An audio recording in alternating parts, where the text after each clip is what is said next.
ఈ మధ్య ఇంటర్నెట్లో ఒక వీడియో తీవ్ర సంచలనం సృష్టించింది. ఒక వ్యక్తి చెప్పిన చిన్న మాట ప్రపంచవ్యాప్తంగా అగ్నిలా వ్యాపించింది. అతనెవరో సామాన్యుడు కాదు. అతని పేరు కిమ్ యోంగ్ హున్. ప్రపంచంలోనే అత్యధిక ఐక్యూ, ఏకంగా 276 ఐక్యూ ఉన్న వ్యక్తిగా రికార్డులు సృష్టించినవాడు. భూమి మీద బ్రతికి ఉన్న అత్యంత తెలివైన వ్యక్తుల్లో ఒకడు. కానీ ప్రపంచాన్ని ఆశ్చర్యపరిచింది అతని తెలివితేటలు కాదు, అతను చెప్పిన మాట. సైన్స్ గురించి, టెక్నాలజీ గురించి మాట్లాడాల్సిన ఆ మేధావి అందరి ముందు నిలబడి ఇలా అన్నాడు: యేసుక్రీస్తు దేవుడు అని నేను నమ్ముతున్నాను. ఆ ఒక్క మాట ఇంటర్నెట్ను కుదిపేసింది. కొందరు ఆశ్చర్యపోయారు, కొందరు ఎగతాళి చేశారు. కానీ అతను అక్కడితో ఆగలేదు.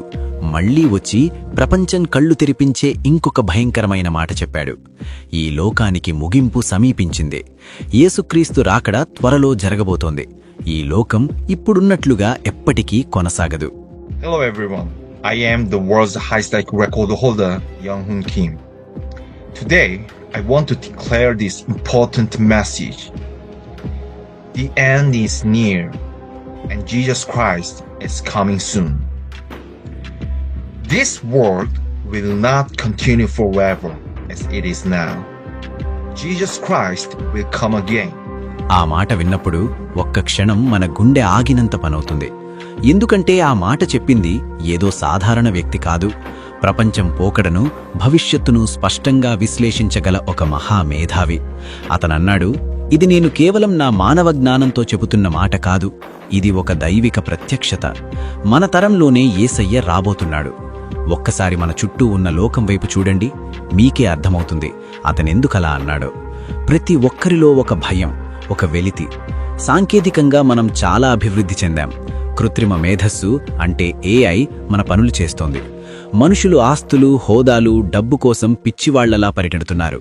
కానీ ఆ డబ్బు, ఆ సక్సెస్ మనిషిలోని శూన్యతను ఎందుకు పూడ్చలేకపోతున్నాయి? ఎందుకో తెలుసా? మనకు తెలియకుండానే మన పునాదులు కదులుతున్నాయి. ఎప్పుడు ఏ యుద్ధం వస్తుందో, ఎప్పుడు ఏ ఆర్థిక మాంద్యం వస్తుందో తెలియని భయంకరమైన అస్థిరతలో లోకం ఉంది. ఈ ప్రపంచం శాశ్వతం కాదు అని ప్రతి ఒక్కరి అంతరాత్మకు తెలుసు. అందుకే ఎంత సాధించినా ఇంకా ఏదో కావాలి అన్న ఆరాటం. ఆ ఆరాటాన్ని తీర్చేది ఏ సైన్సు కాదు, ఏ టెక్నాలజీ కాదు, కేవలం ఆకాశమందున్న సృష్టికర్త మాత్రమే. బైబిల్ ప్రవచనాల ప్రకారం ఒకవైపు ఈ లోకం క్రీస్తు విరోధి పరిపాలన కోసం వేగంగా సిద్ధమవుతోంది. ఆ క్రీస్తు విరోధి తీసుకురాబోయే నాశనం, గందరగోళం ఇప్పటికే ప్రపంచాన్ని కమ్మేస్తోంది. ప్రతి ఒక్కరూ ఒక శాశ్వతమైన దేనికోసమూ వెతుకుతున్నారు. అంతా నాశనమైపోతున్నప్పుడు స్థిరంగా నిలబడే ఒకే ఒక్క నామం యేసుక్రీస్తు. చరిత్ర మారుతుంది, ప్రభుత్వాలు కూలిపోతాయి, రాజ్యాలు మట్టిలో కలిసిపోతాయి. కానీ ఆయన వాక్యము ఎన్నటికీ నిలిచి ఉంటుంది.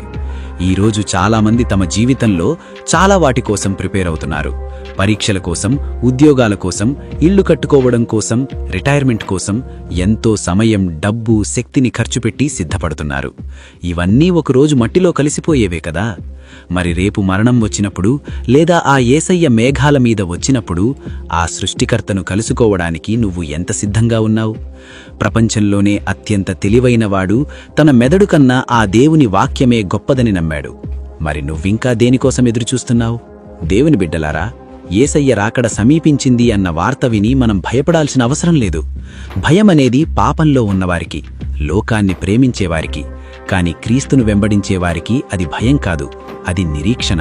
అది మన నిరీక్షణకు దక్కే బహుమతి. కాని ఈరోజు నిన్ను నువ్వు ఒక సూటి ప్రశ్న వేసుకో. నువ్వు యేసయ్యను కేవలం ఒక దేవుడిగా తెలుసుకున్నావా, లేక ఆయనతో నిజమైన ఆత్మీయ బంధం కలిగి ఉన్నావా? ఎందుకంటే ఆయన గురించి వినడం వేరు, ఆయన పిలుపుకు లోబడడం వేరు. భూమి మీద నీకున్న సర్టిఫికెట్లు, నీ బ్యాంక్ బ్యాలెన్స్ తీర్పు దినాన నిన్ను రక్షించలేవు. ఆ దినాన నిలబడేది ఒకే ఒక్కటే, యేసయ్యతో నీకున్న బంధం. సమయం నీ చేతుల్నుంచి జారిపోతోంది. రోజులు వారాలుగా, వారాలు నెలలుగా కరిగిపోతున్నాయి. రేపు ఎవరికీ సొంతం కాదు. ఈరోజే, ఇప్పుడే దేవుని వైపు తిరుగు. నీ జీవితంలో ఉన్న ప్రతి చెడ్డ అలవాటును, ప్రతి పాపాన్ని ఈ క్షణమే వదిలిపెట్టు. యేసయ్య నీ తలుపు వద్ద నిలిచి తట్టుచున్నాడు. ఆయన నిన్ను భయపెట్టడానికి రాలేదు, నిన్ను రక్షించడానికి తన ప్రాణాన్ని శిలువ మీద పెట్టాడు. నీ హృదయంలో ఉన్న ఆ వెలితిని, ఆ శూన్యతను తీసివేసి తన శాశ్వతమైన శాంతితో నింపడానికి ఆయన ఎదురుచూస్తున్నాడు. నిన్ను నువ్వు పూర్తిగా ఆయన చేతుల్లో పెట్టుకో. నీ గదిలో ఎవ్వరూ లేనప్పుడు నీ హృదయం లోపల మారుమనసుతో ఈ ప్రార్థన చెయ్యి. యేసయ్యా, ఈ లోకం శాశ్వతం కాదని, నీ రాకడ బహు సమీపంలో ఉందని నాకు అర్థమైంది. ఇన్ని రోజులు నేను ఈ లోక సంబంధమైన వాటి కోసమే బ్రతికాను. నన్ను క్షమించు నాయనా. నా ఆత్మీయ కళ్ళు తెరిపించు. నా పాపాలను నీ పవిత్ర రక్తంతో కడుగు. ఆ క్రీస్తు విరోధి పరిపాలనలో, ఉగ్రతలో నేను విడిచిపెట్టబడకుండా బుద్ధిగల కన్యకవలే నా ఆత్మను సిద్ధపరచు. రేపు నువ్వు వచ్చినప్పుడు నేను నీతో పాటు ఆ పరలోకంలో ఉండేలా నన్ను నీ ఆత్మతో నింపు. ఆమెన్. నా ప్రియ దేవుని బిడ్డలారా, ఈ మాటలు మీ హృదయాన్ని తాకి ఉంటే, లోకం కోసం కాకుండా ఇక యేసయ్య రాకడ కొరకే సిద్ధపడతాను అని మీరు తీర్మానించుకుంటే, కామెంట్స్లో యేసయ్య నేను సిద్ధం అంటే జీసస్ ఐఎమ్ రెడీ అని టైప్ చేయండి. దేవుడు మీ హృదయాలను చూసి తన రాకడ కొరకు మిమ్మల్ని, మీ కుటుంబాలను భద్రంగా సిద్ధపరచునుగాక. God bless you. Strength in grace. It's all about Jesus.